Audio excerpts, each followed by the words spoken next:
Harippad government ആശുപത്രിയിൽ dialysis ചെയ്തതിലെ വീഴ്ച കാരണം 2 പേർ മരിച്ചതായി പരാതി ഉയർന്ന സംഭവത്തിൽ ആരോഗ്യമന്ത്രി വീണ ജോർജ് അന്വേഷണത്തിന് ഉത്തരവിട്ടു.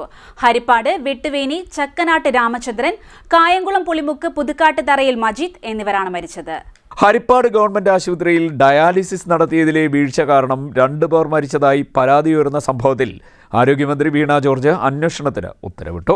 ഇതുമായി ബന്ധപ്പെട്ട് മന്ത്രി റിപ്പോർട്ട് തേടിയിരുന്നു. ഹരിപ്പാട് വെട്ടുവേനി ചക്കനാട്ട് രാമചന്ദ്രൻ, കായംകുളം പുളിമുക്ക് പുതുക്കാട്ട് തറയിൽ മജീദ് എന്നിവരാണ് മരിച്ചത്. കാർത്തികപ്പള്ളി വെട്ടുവേനി ദേവകൃപയിൽ രാജേഷ് കുമാർ വണ്ടാനം മെഡിക്കൽ കോളേജിൽ ചികിത്സയിലാണ്. ഇവർ തിങ്കളാഴ്ച ഹരിപ്പാട് ഗവൺമെന്റ് ആശുപത്രിയിൽ ഡയാലിസിസിന് വിധേയരായവരാണ്. തിങ്കളാഴ്ച ഡയാലിസിസിന് വിധേയരായ 5 രോഗികൾക്ക് ഡയാലിസിസിനിടെ വിറയലും അസ്വസ്ഥതകളും അനുഭവപ്പെട്ടതായും ആക്ഷേപമുണ്ട്.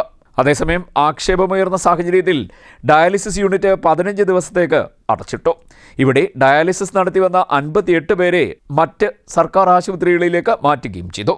ഹരിപ്പാട്ടെ ജീവനക്കാരെയും താൽക്കാലികമായി മാറ്റി നിയമിച്ചു. ഡെപ്യൂട്ടി DMOമാർ ഉൾപ്പെടുന്ന 4 അംഗ സംഘത്തെ അന്വേഷണത്തിന് ആരോഗ്യവകുപ്പ് നിയോഗിച്ചു. CDNet news, Harippad.